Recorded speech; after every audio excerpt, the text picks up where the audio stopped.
Muito bem, vamos lá. Revista Espírita, nós estamos no mês de março, finalizando o mês de março de 1862. A sessão é Ensinos e Dissertações Espíritas e nós estamos no nosso segundo encontro, Caridade para com os Inimigos.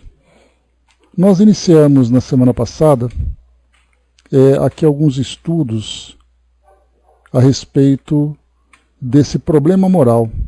E aí a gente lembra que Lamennais trouxe para nós aqui alguma orientação, e essa orientação, claro, ela foi publicada lá no O Evangelho segundo o Espiritismo, no capítulo 11. E ele fala, vou ler rapidamente, que é um texto pequeno, só para a gente poder aqui retomar o fio da meada, e depois a gente entra no texto novo que a gente vai aqui abordar. Bom dia, profeta. Então ele coloca assim: o problema moral que foi colocado. Acha-se em perigo de morte um homem. Para o salvar, tem um outro que expor a vida. Sabe-se, porém, que aquele é um malfeitor, e que, se escapar, poderá cometer novos crimes. Deve, não obstante, o segundo arriscar-se para o salvar? Então, a gente lembra, né, conforme é colocado para nós no ditado popular, que bandido bom é bandido morto, né? E aqui a proposta que foi colocada no estudo era exatamente isso. No caso de um criminoso, estando em risco, nós devemos colocar nossa vida em risco para salvá-lo? A resposta que se segue foi obtida na Sociedade Espírita de Paris, no dia 7 de fevereiro de 1862, o médium Sr. Didier. Questão muito grave é essa, e que naturalmente se pode apresentar ao espírito.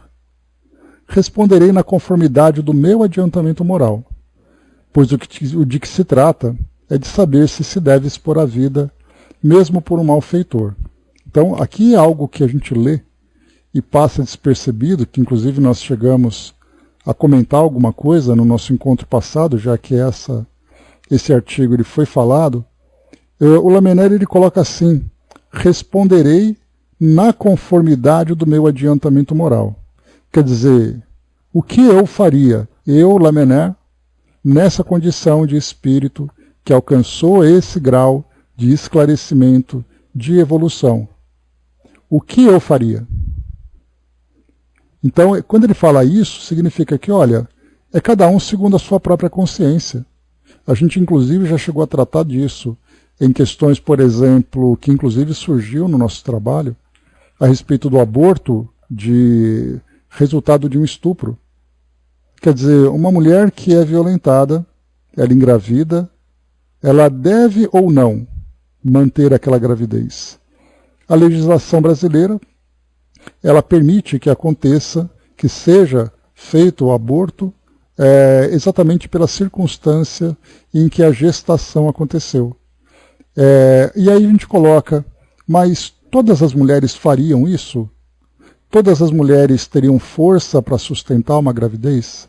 E aí, no caso de uma resposta como essa, poderia vir um espírito dizendo, na conformidade do meu adiantamento moral, eu conseguiria. E viria outro dizendo, olha, pelo meu entendimento, eu não conseguiria. Então, quando ele fala isso, ele não julga. É bem interessante ele colocar, porque ele não faz um julgamento. E na época em que nós tivemos aquela resposta por parte dos espíritos, né, que eu submeti essa questão para tratar, né, para trazer para nós um esclarecimento, eu enviei para o grupo mediúnico lá do Centro Espírita Leon Denis, no Rio, ou para vocês aí do Rio, lá no Leon Denis. E o Dr. Vitor, um espírito sempre presente ali nos auxílios, nas instruções mediúnicas para todos os consulentes, ele respondeu para nós. Então, o que ele colocou foi algo bastante profundo, quando ele diz assim, nós não julgamos, nós apenas dizemos, infelizmente ela não conseguiu. E quando ele trouxe essa resposta, que ela foi muito simples, mas ao mesmo tempo, como eu coloquei para vocês, de uma profundidade muito grande, é dizer que para aquele espírito que foi abortado, que reencarnaria naquela circunstância tão difícil, aquele momento não foi propício para ele, não foi favorável. E aquela mulher que recusou, ela não é julgada por isso. Ela não teve força moral suficiente. Por isso que quando a gente pega uma questão como essa, que passa despercebida, você lê como parte do texto e nem presta atenção, e quando ele fala, de acordo com minha condição evolutiva, eu faria dessa forma. Mas não significa que todos fariam isso. Agora, no caso, por exemplo, de um assassinato, você praticaria um assassinato? O erro aconteceria independente do grau evolutivo. Se o espírito é primitivo, ele vai responder dentro do seu primitivismo. Se o espírito é mais esclarecido, cada um segundo as suas obras, ele vai responder de acordo com a sua evolução. Mas esse caso em especial, quando ele coloca que é uma situação difícil e grave de ser discutida, ele coloca o ponto de vista dele. E isso é que é bacana a gente poder perceber. A mãe me colocou, né, os bombeiros se lançam contra o fogo em qualquer lugar, mesmo nos presídios, né? É uma missão, é um compromisso. E para muitos deles ali até um sacerdócio, servir uma força como essa no caso do Corpo de Bombeiros.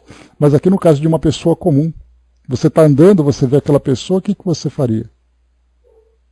E aí, mais uma vez, a gente poderia até ver isso na televisão, que de repente num telejornal, alguma coisa, que alguém chegaria e falasse assim, olha, eu ainda ajudaria para que morresse mais rápido. O outro dizia, eu tentaria ajudar. O outro diria, eu não colocaria a minha vida em risco, mas eu lamentaria a sua morte. Quer dizer, cada um teria ali uma resposta. E qual é a resposta correta? Não tem resposta correta.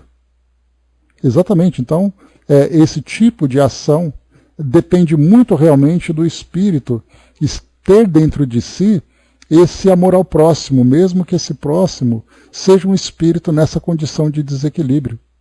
Porque da mesma forma que nós vemos no Evangelho, Jesus coloca, Pai, perdoe-os porque eles não sabem o que fazem. E aí quando a gente olha para um criminoso, não como um criminoso em si, mas olha para ele como um espírito ainda nesse estágio de desenvolvimento, ainda primitivo, ele não deixa de ser um irmão de jornada, um filho de Deus. Então quer dizer, temos ali situações variadas, né? Então a partir dessa colocação, o Lemené trouxe então, né? Responderei, mais uma vez, questão muito grave é essa e que naturalmente se pode apresentar ao espírito. Quer dizer, pode acontecer na vida de qualquer um de nós. Você está andando na rua, acontece uma situação como essa, em que você tem que escolher se você salva aquela pessoa, mesmo que ela não tenha merecimento para isso, entre aspas, colocando a minha vida em risco. Por isso é uma questão que pode acontecer. Responderei, mais uma vez, na conformidade do meu adiantamento moral, pois o de que se trata é de saber se deve expor a vida, mesmo por um malfeitor. O devotamento é cego. Socorre-se um inimigo. Deve-se, portanto, socorrer o inimigo da sociedade, a um malfeitor, em suma. Julgais que será somente a morte que em tal caso se corre a arrancar o desgraçado? É talvez a toda a sua vida passada. Imaginai, com efeito, que nos rápidos instantes que lhe arrebatam os derradeiros alentos de vida, o homem perdido volve ao seu passado, ou que, antes, esse se ergue diante dele. A morte que sai chega cedo demais. A reencarnação poderá vir e ser-lhe terrível. Lançai-vos então, ó homens, lançai-vos todos vós, a quem a ciência espírita esclareceu. Lançai-vos, arrancai-o a sua condenação, e talvez esse homem que teria morrido a blasfemar, se atirará nos vossos braços. Todavia, não tendes que indagar se o fará ou não.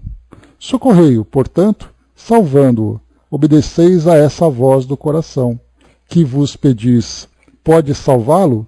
Salva-o. Lamennais trouxe para nós, então.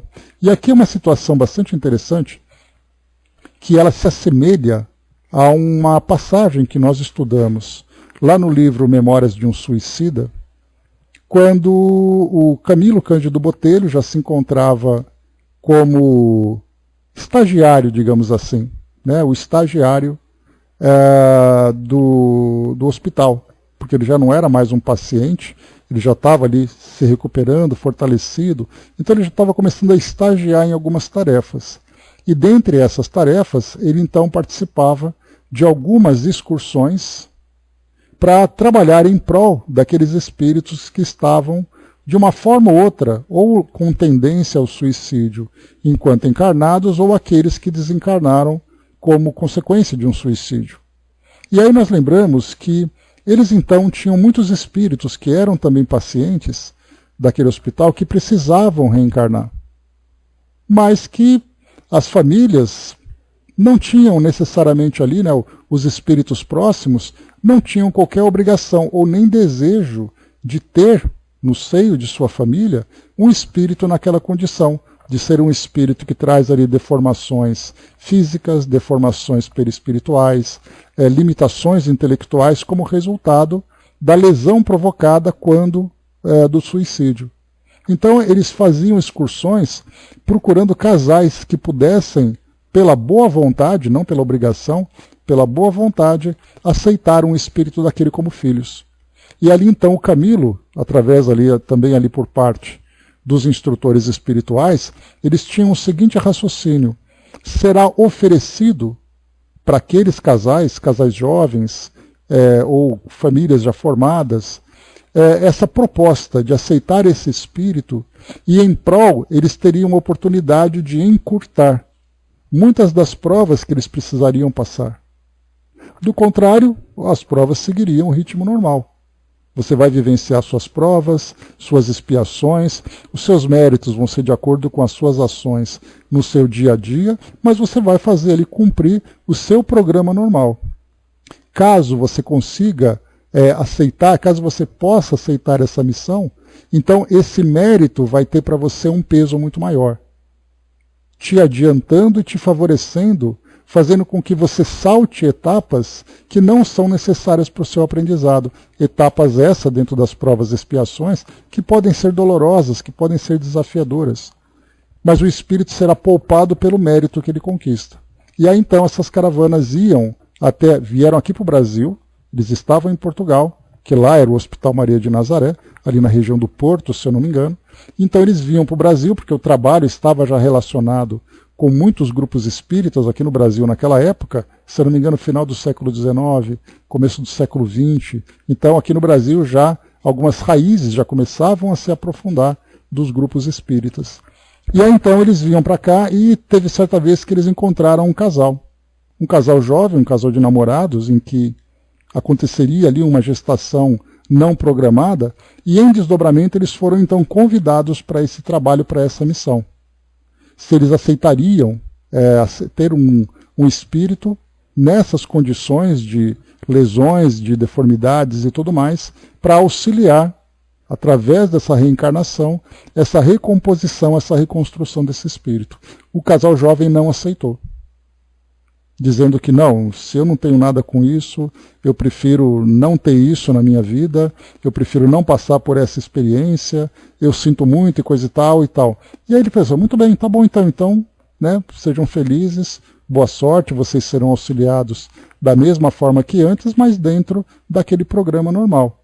Então a gente vê assim que esses casais que foram convidados a essa situação, eles não foram condenados pelo fato de negarem, diferentemente de um espírito que, se tivesse algum compromisso, algum vínculo direto com esse espírito nessa condição de ter suicidado-se, de ter sofrido no plano espiritual por causa de alguém, esse alguém tem um compromisso, porque ele tem responsabilidades. Mas aqueles casos eram casais assim aleatórios. Aleatórios não, que estavam ali sendo analisados, né, para participarem dessa missão. E eles não aceitaram. Então tudo bem, a vida continua, não tem nada contra e tudo mais. Então aqui, o caso que o Lamennais trouxe para nós é assim: se você pode salvá-lo, salva-o, será um mérito seu. Mas você tem o direito de recusar. Porque você pode pensar, olha, eu tenho a minha família, eu tenho meu trabalho, se eu me exponho por causa de alguém que eu sei que não tem esse merecimento, de acordo com o meu entendimento, de acordo com a minha condição evolutiva, eu prefiro não se envolver. Ok. Você teve a oportunidade de fazer o bem. E a gente lembra, né, que o Chico dizia que o bem que você faz se torna seu advogado onde quer que você esteja. Mas se você não fez aquele bem, você também não fez o mal, porque o Espírito estava ali de acordo com tudo aquilo que ele próprio muitas vezes criou. Então é uma questão interessante da gente observar, porque o Lamennais coloca assim, se você pode salvá-lo, salva-o. Porque eu, entendendo sobre a evolução, entendendo sobre todas as ações que são necessárias e importantes para o nosso desenvolvimento, então eu faria se estivesse no seu lugar. O outro não faria. Então, cada um segundo ali a sua consciência, mas sem que isso acarrete um débito para a pessoa. Olha, você deveria ter feito isso, já que você não fez, você tem um vínculo com ele agora. Não é nada disso. Então, esse problema moral que foi colocado pode ser uma situação hipotética, pode ter sido, na época, uma situação hipotética, pode ter sido inspirada numa outra situação, então foi proposto, o Espírito trouxe o seu esclarecimento. E é algo assim, né? Quando ele coloca principalmente, lançai-vos então, ó homens, lançai-vos todos vós a quem a ciência espírita esclareceu. Então a gente já vê assim que a doutrina traz para nós um entendimento sobre tudo aquilo que nos favorece a evolução, sobre as circunstâncias em que cada um vive, o estágio evolutivo de cada um, aqueles mais atrasados, e Leon Denis vai nos lembrar sobre aquela grande cadeia de solidariedade, em que os elos mais fortes podem sustentar os elos mais frágeis. E nesse caso, essa fortaleza que a gente fala do elo diz respeito ao esclarecimento, à sua evolução. Então a gente vai sempre pensar por essa perspectiva. Baseado nisso, que nós conversamos então na semana passada, Kardec coloca uma observação. Por uma singular coincidência, recebemos alguns dias mais tarde a seguinte comunicação, obtida no grupo espírita de Havre, tratando mais ou menos do mesmo assunto. Então Havre ali era uma cidade ali próxima, né, na região de Paris, ali na França e tal. E aí então esse grupo recebeu essa comunicação e enviaram então, e acabou enviando para estudo, para análise lá na sociedade. E aí então Kardec traz a seguinte introdução. Novamente então, assim como Lamennais trouxe para nós no item número 15 essa resposta que ele colocou, essa outra que nós vamos ler, ela é o item 14 do mesmo capítulo, o capítulo 10º. Escrevem-nos que, em consequência de uma conversa a propósito do assassino Dumoulin, o espírito Elizabeth de França, que já havia dado várias comunicações, apresentou-se espontaneamente e ditou o que se segue. Então, na semana passada, para quem não esteve aqui conosco, eu trouxe uma biografia que fala sobre o espírito Elizabeth de França. Ela era uma princesa, ela era filha, era irmã, se eu não me engano, de Luís XVI, que era imperador da França, naquele período da Revolução Francesa. Ele foi guilhotinado, ela também foi executada pelo fato de fazer parte da família real, e havia então aquela grande convulsão social na França em virtude dessa revolução que acontecia, e muitas pessoas ligadas à família real foram presas, foram executadas. E aí nós acompanhamos um pouco da história dela, que era uma jovem que se mostrava ali um pouco rebelde, mas depois, a partir da tutoria que ela recebia, que ela tinha ali os seus preceptores, né, que eram aqueles professores particulares que ficavam acompanhando, e aí então ela começou a se esclarecer, e começou a amadurecer, começou a se devotar, a se dedicar à questão católica. Ela não queria se envolver com casamento, mesmo que a corte, né, o irmão dela, procurasse sempre, né, porque era algo comum naquela época,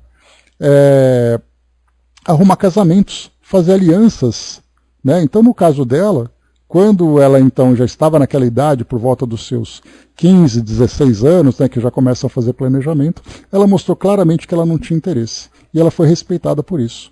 E aí mostrou toda a vida dela, naquele período, ela desencarnou jovem, então todo aquele período, ela mostrou uma grande doçura e mostrou ali uma elevação espiritual expressiva, significativa. Inclusive ela foi canonizada pela igreja também.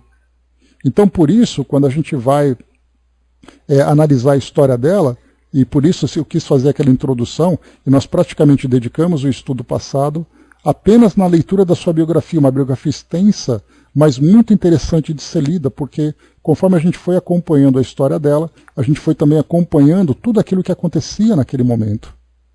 Quem eram ali aqueles que eram os revoltosos, quem eram aquelas vítimas, quem foram os injustiçados, etc, etc. E ela foi um desses espíritos, que ela mostrou essa grande elevação, essa grande resignação, essa grande coragem. Então, quando a gente lê agora uma mensagem dela, a gente sabe quem é essa personagem. Né? Foi lindo, foi muito bonito. Se fosse assim uma novela, né, Mami? Seria uma belíssima novela. Pegar uma minissérie da história dela, no final nós ficaríamos comovidos de ver ali a execução dela, no final, pela guilhotina, por toda a circunstância e drama que acompanhou aquele momento, e a gente veria assim que no final era realmente algo que nos sensibilizaria. E agora essa mensagem traz para nós esse entendimento de quem é esse espírito e a profundidade, a grandeza dessa mensagem que ela traz. Porque realmente ela não apenas, como o Lamennais colocou, né, porque aqui ele trouxe uma situação hipotética. Mas no caso dela, quando ela fala perdoar os inimigos, caridade para com os criminosos, ela fala por conhecimento de causa, porque ela foi vítima de uma revolta, de uma injustiça. E quando ela fala sobre essa caridade, esse perdão, é sincero que ela vivenciou. Então por isso que a gente fez aquela introdução. André colocou, né, sim, ela era irmã de Luís XVI e após a morte de Maria Antonieta, que era esposa, a filha deles ficou sob os cuidados de Elizabeth até ela morrer na guilhotina. Né? Isso aí, André, obrigado.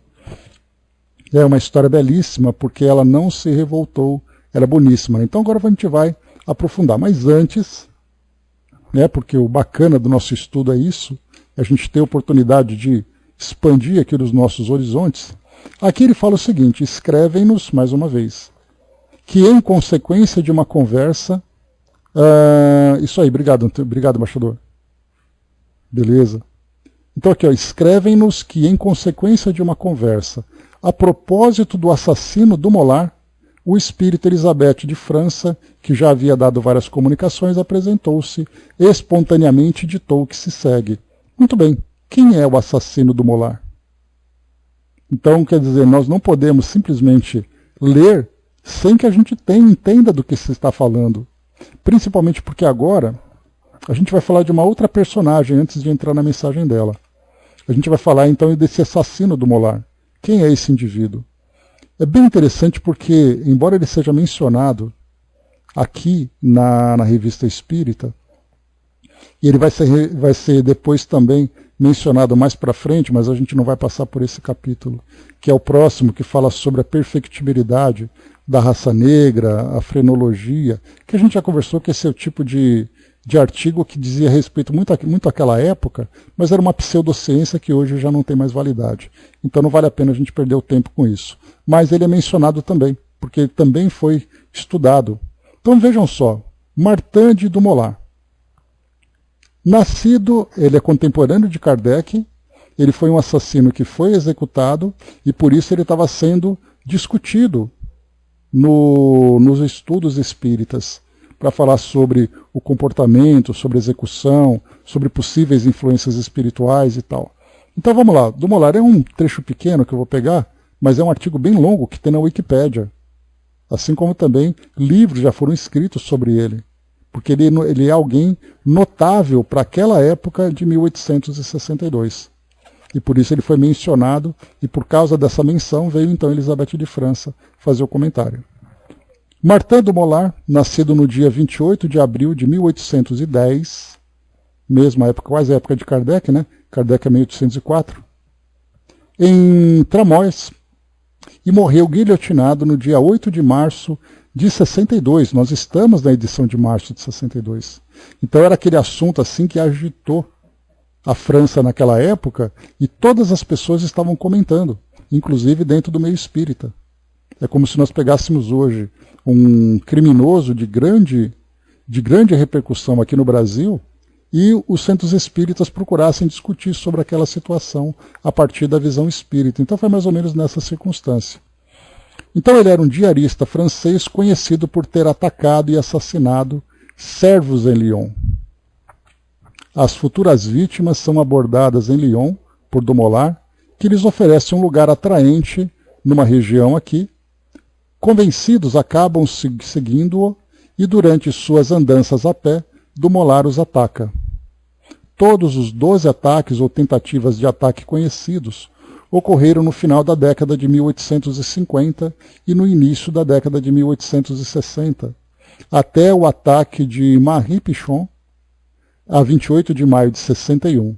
Ele foi então rapidamente preso, assim como sua esposa e cúmplice Marie-Annie Martinet, que escondeu os pertences pessoais dos criados para uso próprio ou para revenda. Seu julgamento ocorre a partir do dia 28 de janeiro, até o dia 28 de janeiro. No dia 1º de fevereiro de 62, Martin Dumollard foi condenado à morte e sua esposa a 20 anos de trabalhos forçados.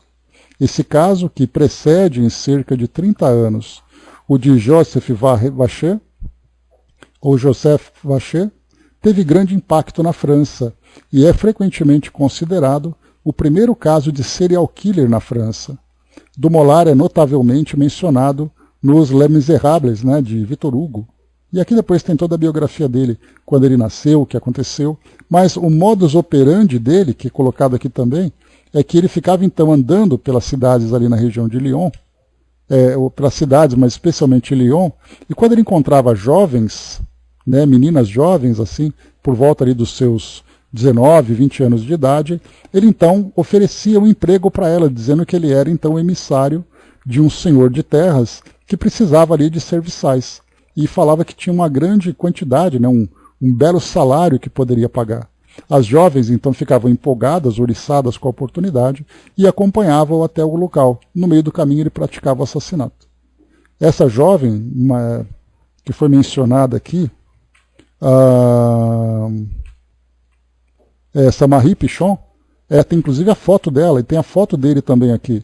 A gente olha para o rosto dele e fala, meu Deus, olha só, se der de cara com um homem desse aqui no meio do caminho, a gente vai correr porque ele tem uma aparência assustadora, Então ela teve uma grande repercussão porque o corpo dela foi mostrado nu, com violências na frente de uma igreja, e aí então todos os jornais, polícias e tudo mais, policiais começaram a se mobilizar e prenderam então o Dumollard. Então esse que era era a nossa personagem, que foi então objeto de estudos aqui desse grupo espírita. Então a partir daí, quer dizer, não somente se fala de um assassino, mas se fala de um assassino em série que provocou todo esse medo. Ele era, vamos dizer assim, o Jack Stripador da França. Do mesmo grau de repercussão e de fama que se teve o Jack Stripador lá em Londres, nós temos o Dumollard na França. E aí depois a gente pensa, quer dizer, você salvaria um indivíduo como esse? Nessas circunstâncias, quer dizer, a nossa cabeça fervilha, Mas de qualquer forma, foi nessas circunstâncias, então, que Elizabeth de França trouxe para nós a sua mensagem. Vamos então a ela aqui. Diz assim, mais uma vez lembrando que é lá no capítulo 11, item 14 do Evangelho segundo o Espiritismo que ela se encontra. Então ela diz assim, aí já contextualizamos, Vimos Dumollard, conhecemos a história de Elizabeth, vamos ver agora qual é o ensinamento que vem. A verdadeira caridade constitui um dos mais sublimes ensinamentos que Jesus deu ao mundo. Completa fraternidade deve existir entre os verdadeiros seguidores da sua doutrina. Deveis amar os desgraçados, os criminosos, como criaturas que são de Deus, às quais o perdão e a misericórdia serão concedidos se arrependerem, como também a vós, pelas faltas que cometeis contra a sua lei. Considerai que sois mais repreensíveis, mais culpados do que aqueles a quem negastes perdão e comiseração, pois as mais das vezes eles não conhecem a Deus como conheceis, e muito menos lhes será pedido do que a vós. Então ela começa já trazendo para nós aqui uma reflexão forte. Quer dizer, muitas vezes o crime acontece pela ignorância, por mais chocante que seja, porque nós não podemos, como já aprendemos sobre tudo isso, ao estudarmos a doutrina espírita, Quer dizer, olhamos o passado, o presente, o futuro, olhamos o estágio evolutivo de cada um, as circunstâncias, até mesmo, né, o selvagerismo que muitas vezes o indivíduo ainda em que o indivíduo ainda se encontra, enquanto que outros já são esclarecidos. Quer dizer, tem mais culpa aquele que comete um crime sendo esclarecido intelectualmente ou até mesmo dentro de uma crença, de uma fé, do que aquele que não conhece nada. Inclusive nós teremos isso lá no Evangelho segundo o Espiritismo também, numa reflexão que chega em torno disso, dizendo que é muito mais culpado aquele que comete o crime sabendo o que está fazendo do que aquele que comete sem saber. Ele vai responder por isso, porque afinal de contas ele provocou um distúrbio, digamos assim, nas leis, diante das leis de Deus. Ele terá que responder por isso. Mas a cada um segundo as suas obras, ou a quem muito foi dado, muito será cobrado. Então por isso que ela coloca que nós seremos muito mais repreendidos do que aqueles que cometem o crime pela ignorância em que se encontram ainda. Exatamente, né, Mami? Então quer dizer, o indivíduo que vive na ignorância, na violência, e ainda traz esse primitivismo dentro de si, é natural que ele se comporte dessa forma, até que ele consiga alcançar esse esclarecimento. Agora, quantos são aqueles que, esclarecidos, infelizmente ainda continuam praticando crimes? E ele continua. E ela continua aqui. Não julgueis, não julgueis absolutamente, meus caros amigos, porquanto o juízo que proferirdes ainda mais severamente vos será aplicado, e precisais de indulgência para os pecados em que sem cessar incorreis. Ignorais que há muitas ações que são crimes aos olhos de Deus de pureza, e que o mundo nem sequer como faltas leves considera? E aqui também ela já lembra, né, que inclusive nós estudamos sobre isso lá no livro... Tô bom de memória hoje, hein, gente? Por favor, hein? Vamos dar um crédito, né? Vamos lembrar aqui do livro Sexo e Obsessão. Que quando nós vemos ali, né, é muito... Pois é, hoje tá bom. Então no livro Sexo e Obsessão, naquelas discussões a respeito, que o Dr. Bezerra de Menezes inclusive comentou, quando ele fala sobre o comportamento desequilibrado, o comportamento nocivo, que muitas vezes nós temos com relação à sexualidade, mas que se torna tão natural aqui na nossa sociedade que a gente nem percebe como erro.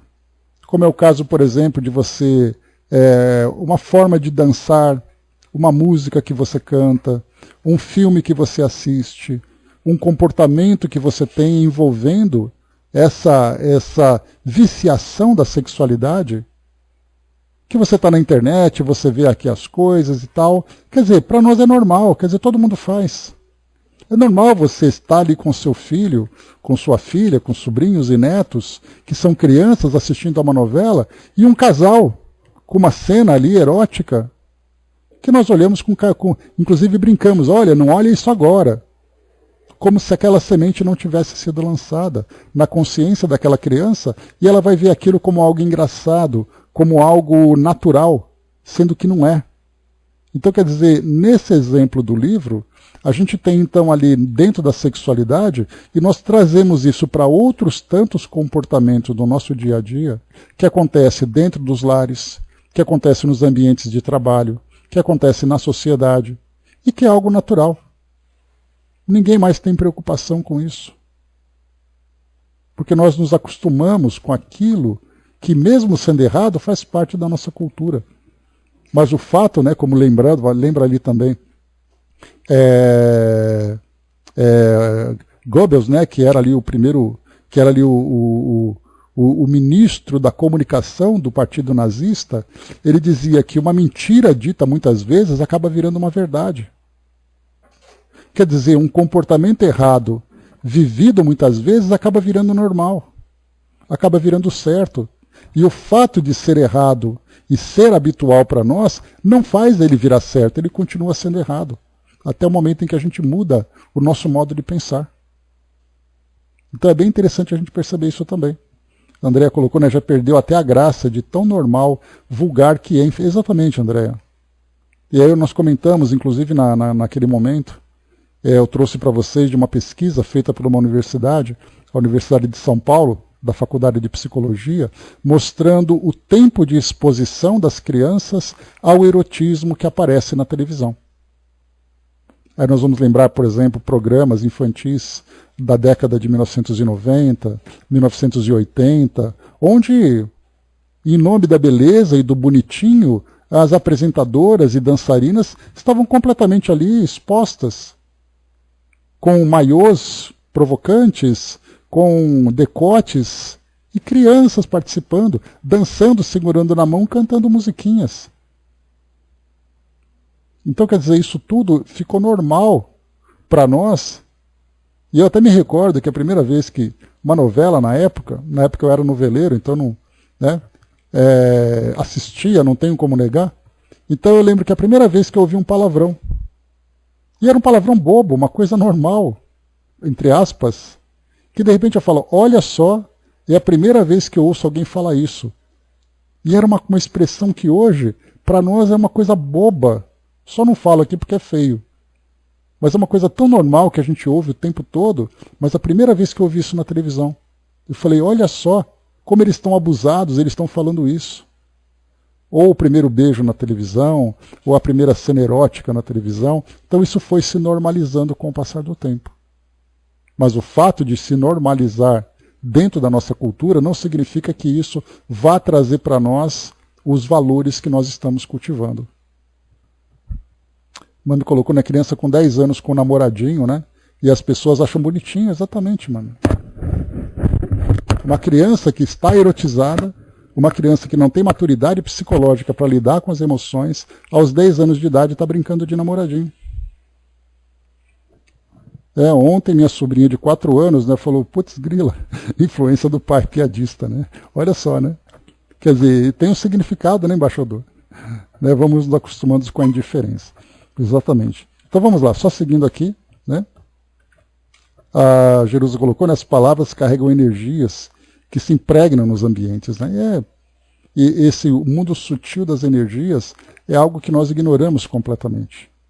Tem até uma passagem do Chico, que ele estava, uma senhora, foi ele pedir alguma orientação, e o Chico disse que não podia ajudar e tudo mais, e ela saiu, né? Saiu ali feroz, xingando, ofendendo e coisa e tal. E aí Emmanuel disse para o Chico, falou assim, não se abale, olha para trás e perceba a energia que sai da boca dela. E aí o Chico comenta sobre isso, das vibrações que estavam ali impregnadas nas palavras dentro de uma faixa vibracional que nós ignoramos. Mas o fato de nós ignorarmos não significa que ela não esteja acontecendo. Por isso, então, aqui mais uma vez ela lembra, né? Ignorais que há muitas ações que são crimes aos olhos de Deus de pureza e que o mundo nem sequer como faltas leves considera? A verdadeira caridade não consiste apenas na esmola que dais, nem mesmo nas palavras de consolação que lhes aditeis. Não é apenas isso que Deus exige de vós. A caridade sublime que Jesus ensinou também consiste na benevolência que useis sempre e em todas as coisas para com o vosso próximo. Podeis ainda exercitar essa virtude sublime com relação a seres para os quais nenhuma utilidade terão as vossas esmolas, mas que algumas palavras de consolo, de encorajamento, de amor, conduzirão ao Senhor Supremo. Então aqui nesse trecho ela lembra, né, da caridade moral. Então, quer dizer, a esmola que você dá, dependendo da pessoa, ela nem precisa daquilo, ela tem a vida dela materialmente equilibrada, bem estabelecida. Mas aquela palavra de encorajamento, aquela dor moral que ela sofre, aquela consolação que ela recebe, isso faz grande diferença. Faz grande diferença para ela que recebe e é grande diferença para aquele que oferece. E como foi colocado para nós, que muitas vezes elas nem fazem parte, né, da nossa vida, da nossa realidade. Estão próximos os tempos, repito-o, em que nesse planeta reinará a grande fraternidade, em que os homens obedecerão à lei do Cristo, lei que será freio e esperança e conduzirá as almas às moradas ditosas. Aqui quando ela disse, né, que estão próximos os tempos. E aí, é claro, a gente vai lembrar que não são os nossos tempos materiais, mas o tempo do Espírito, porque é um processo que começa agora nessa reforma do mundo, nessa grande revolução que o nosso mundo de provas e expiações vem vivenciando, que vai dentro de um prazo que vai além da nossa existência, né? Porque o nosso tempo é um tempo muito curto. Ah, mas eu vivi quase 90 anos, quase 100 anos. O que são 100 anos diante dessa eternidade em que o mundo vai se transformando dentro das leis de Deus? Então, os tempos estão chegando. Os tempos próximos, né? Estão próximos os tempos em que vai reinar essa grande fraternidade. Então temos ainda um trabalho pela frente, né? Amai-vos, pois, como filhos do mesmo Pai. Não estabeleçais diferenças entre os outros infelizes, porquanto quer Deus que todos sejam iguais. A ninguém desprezeis. Permite Deus que entre vós se achem grandes criminosos, para que vos sirvam de ensinamentos. Em breve, quando os homens se encontrarem submetidos às verdadeiras leis de Deus, já não haverá necessidade desses ensinos. Todos os espíritos impuros e revoltados serão relegados para mundos inferiores, de acordo com as suas inclinações. Então a gente já fala sobre isso, né? Sobre essa transição planetária que nós estamos vivendo, de mundo de provas e expiações para mundo de regeneração. E essa mudança vai fazer que somente aqueles que mantêm afinidade com essa nova proposta de mundo, vibracional, comportamental, sentimental, intelectual, aqueles que não estão adequados ainda para essa nova realidade, continuarão o seu processo evolutivo dentro dessas escolas reformatórios que nós encontramos pelo universo, esses planetas ainda primitivos. São espíritos que já têm graus de esclarecimento, porém não têm ainda valores suficientemente sólidos para poder aplicar esse conhecimento para o bem. Por isso, então, aqui, todos nós, quando nós estivermos submetidos a essas novas leis, ou essas verdades perante as leis de Deus, o nosso mundo já não vai ter mais necessidade desse contraste entre bem e o mal. Porque para que a gente possa, nós somos ainda espíritos bastante imaturos nesse sentido. O que significa que, para que nós possamos conhecer a alegria de uma saúde física, de uma saúde mental que nós vivenciamos, nós precisamos passar pela doença, pelo desequilíbrio. Para que a gente possa valorizar o prato de comida que tem na nossa mesa, nós precisamos passar a fome. Para que possamos valorizar o cobertor que nos dá ali o aquecimento, nós precisamos passar frio. Para que possamos valorizar a luz e a claridade, nós precisamos vivenciar a escuridão. Então, infelizmente, no nosso mundo, nós vivemos esses contrastes, esse dualismo entre o bem e o mal, entre o claro e o escuro, entre a alegria e a tristeza, porque a gente não consegue perceber, por mais que a nossa vida esteja bem harmonizada, bem estruturada, dentro ali das circunstâncias de um mundo como o nosso, porque não é ainda uma felicidade plena que nós vivemos, nós ainda precisamos levar essas arranhadas, esses beliscões, para que a gente possa valorizar cada momento que nós estamos vivendo. Infelizmente é assim, porque nós ainda temos, como sociedade planetária, esse sentimento de ingratidão pelas coisas. Porque a perspectiva de felicidade que nós temos, ela é uma felicidade material. É uma felicidade ainda que traz esse prazer do nosso mundo, sendo que esse prazer do espírito, que nós ainda não conhecemos, é algo que nós ainda não alcançamos. E não valorizamos, principalmente. Por isso, então, nós vemos, né, os templos religiosos, os centros espíritas, as diversas, né? O centro espírita não é um templo religioso, lembremos sempre, né? Mas é ali que nós estabelecemos. Só um instantinho, pessoal. Só um instantinho.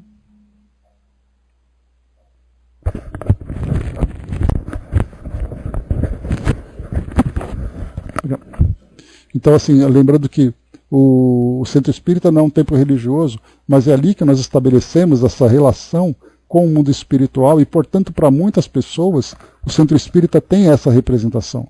Mas nós encontramos centros espíritas, igrejas, sinagogas, templos, terreiros e tantos outros ambientes religiosos onde as pessoas vão ali pedir ou fazer barganhas para que a vida material seja ali do jeito que ela gostaria. Que ela possa construir um patrimônio, né? É aquela nossa chamada doutrina da prosperidade. As pessoas buscam Deus para ter uma vida material satisfatória, né? O bom emprego, o bom salário. Claro que essas são as nossas necessidades. Mas elas são tão mais relevantes para nós hoje que nós preferimos, ao nos encontrarmos, por exemplo, entre aspas, com Jesus, pedir para que Ele nos ajude a resolver problemas do mundo material. E não para que a gente possa fazer uma reforma interior tão necessária e tão significativa para o nosso crescimento. Por isso, então, nós estamos ainda focados nesse mundo. Então, o mundo de provas e expiações para nós tem grande relevância. Mas quando nós começarmos a nos esclarecer, esses contrastes de sofrimento, de dificuldades, de desafios, eles vão naturalmente desaparecendo. Porque nós não temos mais necessidade de vivenciar esses contrastes. Então a gente simplesmente vai crescer de uma forma progressiva. Exatamente, Podemos colocar assim, Jerusa. Que nós pensamos em pedir e obter, quer dizer, olha, eu fui lá pedir um emprego, ele não me deu. Eu fui lá pedir para ganhar na loteria e olha que nós temos isso. Quantas pessoas fazem ali a sua fezinha e vai para a igreja ali no dia de São Judas Tadeu implorar para o bilhete ser premiado? E é natural que seja assim, quer dizer, nós vamos condenar a nossa sociedade por pensar assim. É o mesmo caso daqueles criminosos. É o mundo que ele vive, é o estágio em que ele se encontra. Mas quando ele começa a se esclarecer, ele mesmo já começa a sentir essa transformação. E como foi colocado aqui pela própria nossa amiga Elizabeth, quer dizer, nós que temos contato com a doutrina, assim como o Lamennais também trouxe, nós que somos ali estudantes, somos ali espíritos que vivenciam essa doutrina, o nosso pensamento agora, nós precisamos nos esforçar para combater essa tendência. Aqueles que não têm essa noção vivem naturalmente. Aqueles que têm consciência precisam se esforçar. Nós precisamos nos esforçar. E ele segue. Mais uma vez, ela diz, em breve, quando os homens se encontrarem submetidos às verdadeiras leis de Deus, já não haverá necessidade desses ensinos, esses ensinos dolorosos, né, de termos que conviver com criminosos no nosso meio. Criminosos dessa natureza, porque muitas vezes nós também somos criminosos e nós não nos julgamos assim porque os nossos valores se distorceram, né? E ela lembra, todos os espíritos impuros e revoltados serão relegados para mundos inferiores de acordo com suas inclinações. Deveis àqueles de quem falo o socorro das vossas preces. Isso é a verdadeira caridade. Não vos cabe dizer de um criminoso, é um miserável, deve-se expurgar da sua presença à terra, muito branda é para ser de tal espécie a morte que lhe aflige. Não, não é assim que vos compete falar. Observai o vosso modelo, Jesus. Que diria ele se visse junto de si um desses desgraçados? Lamentá-lo-ia, considerá-lo-ia um doente bem digno de piedade, estender-lhe-ia a mão. Em realidade, não podeis fazer o mesmo, mas pelo menos podeis orar por ele, assistir-lhe o espírito durante o tempo que ainda haja de passar na terra. Pode ele ser tocado de arrependimento, se orardes com fé. É tanto o vosso próximo como o melhor dos homens. Sua alma transviada e revoltada foi criada como a vossa, a imagem do Deus perfeito. Assim, orai por ele. Não os julgueis. Não tendes esse direito. Só Deus o julgará. Elizabeth de França, belíssima mensagem, né? Profunda, forte, com autoridade, né? Que é bacana a gente ver. Por isso que conhecer a história dela de ver um espírito que passou por tudo que ela passou, dizer para que tenhamos piedade com os criminosos. Chega até a emocionar a gente, né? A mãe me colocou, né? Eu ouvi uma senhora dizendo que Deus era bom porque ele a tinha livrado de um câncer. Eu falei a ela que Deus era bom independentemente da circunstância. Não quis violentá-la, né? Insistindo na ideia, né? Pois é. E assim, porque a gente tem essa ideia, né, de que a bondade de Deus só se manifesta quando nós recebemos alguma coisa que mostre essa bondade. A nossa própria existência, por exemplo, não é o suficiente. O aprendizado que nós estamos tendo, ele não é ainda um aprendizado valorizado porque nós ainda não compreendemos a grandiosidade da nossa existência e de tudo aquilo que nós vivenciamos. É claro que tudo isso, no papel, nas reflexões, isso tudo para nós é muito importante. Mas a vivência, nós precisamos fazer força para trazer isso para a nossa realidade, para que nós absorvamos isso como parte, e eu lembro sempre de para vocês, que a gente fala muito sobre filosofia de vida. Filosofia de vida significa adotar um conjunto de valores que se tornam diretrizes para a minha vida. Tudo que eu faço em função desse conjunto de valores. Então nós temos a doutrina espírita. Tem aqueles que têm a sua filosofia religiosa, tem aqueles que veem como filosofia de vida uma vida saudável dentro de algumas perspectivas. Temos a filosofia de vida daqueles que se tornam veganos, porque eles acreditam que essa relação com a alimentação saudável, não animal, para eles é o suficiente para que eles sejam felizes. Cada um tem a sua filosofia, nós não julgamos, não temos o direito de julgar, porque cada um sabe aquilo que faz bem para ele. Então, por isso, quando nós adotamos isso como filosofia de vida, não é simplesmente lermos um texto bonito, com palavras bonitas, com ideias bonitas. Nós temos que nos esforçar para trazer esse conjunto de valores para as nossas escolhas no nosso dia a dia. Ao olharmos, por exemplo, para a televisão e vermos num telejornal um criminoso, uma pessoa que choca a nossa sociedade, vejamos esse indivíduo como um espírito que ainda não compreendeu o sentido da sua própria existência. Assim como nós, num determinado momento, também já vivemos isso. E como ela coloca para nós, se nós não temos ainda a capacidade de acolher com caridade aquele indivíduo, pelo menos façamos uma prece caridosa para que ele possa se esclarecer. Olhemos para aqueles indivíduos, né? Eu já comentei com vocês que isso é algo que eu aprendi. Deu um estalo assim, eu comecei, e eu vi às vezes assim, aquela quadrilha de criminosos, todos eles ali emparedados, né, sendo fichados na polícia e tudo mais. No começo eu dizia, né, poxa vida, né, prenderam, tomara que apodreçam na cadeia. E agora, quando a gente começa a entender a doutrina, eu olho e falo, meu Deus, quanto foi feito de esforço para que esses espíritos reencarnassem. Quantas pessoas, quantos projetos foram desenvolvidos para que aquele jovem, aquelas pessoas, reencarnassem aqui no nosso mundo e eles estão jogando fora. E eles vão ter que recomeçar tudo de novo. Não questionam a ação da justiça, porque a nossa justiça terrena, ela existe para colocar ordem na relação da nossa sociedade.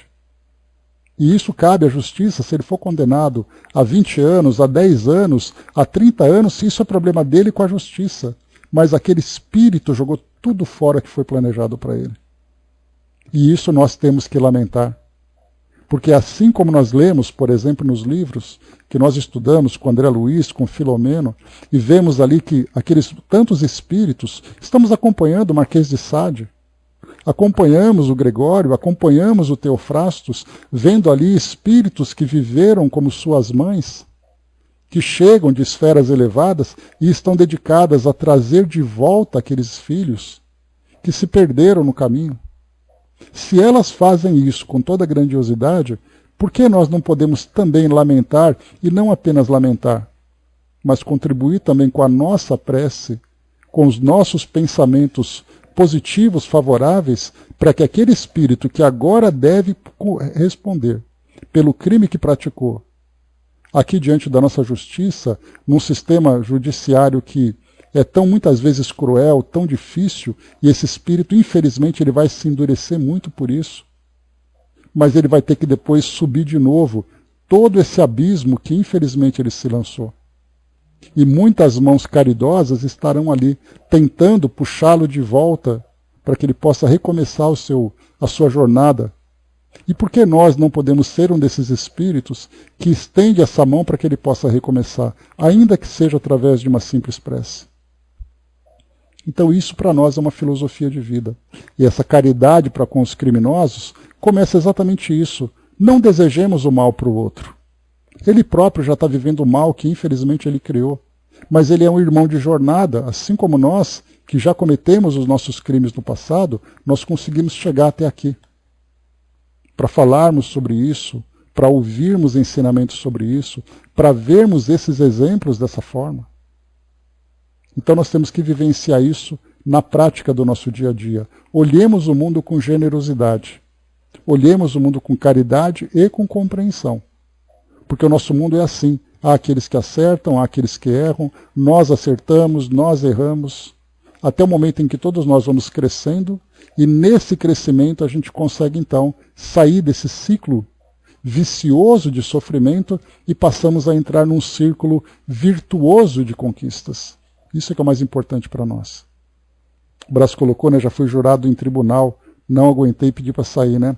Pois é, Brás, né, lidar ali tem que ter assim aquela frieza, porque muitas vezes não é uma questão de coragem, pode ser uma questão de princípios, porque você está ali e você começa a ver o modo como as pessoas julgam, a intensidade com que as coisas estão acontecendo, você fala, cara, eu não consigo isso, eu não consigo vivenciar nesse ambiente, e aí então acaba desistindo.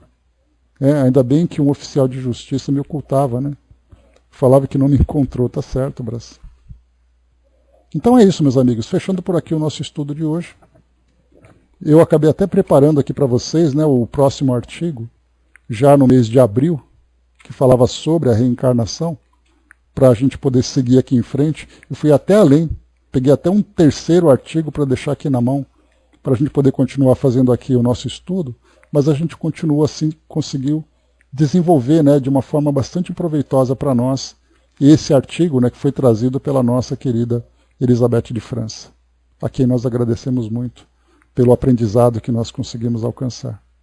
Então é isso, meus amigos. Fechando por aqui o nosso estudo de hoje, fechando por aqui a nossa semana, nós esperamos então que dos nossos próximos estudos tragam para nós essa mesma alegria, esse mesmo prazer de estudarmos, né, temas como esse, ainda que sejam temas que são tão dolorosos e tão difíceis para nós assimilarmos, né?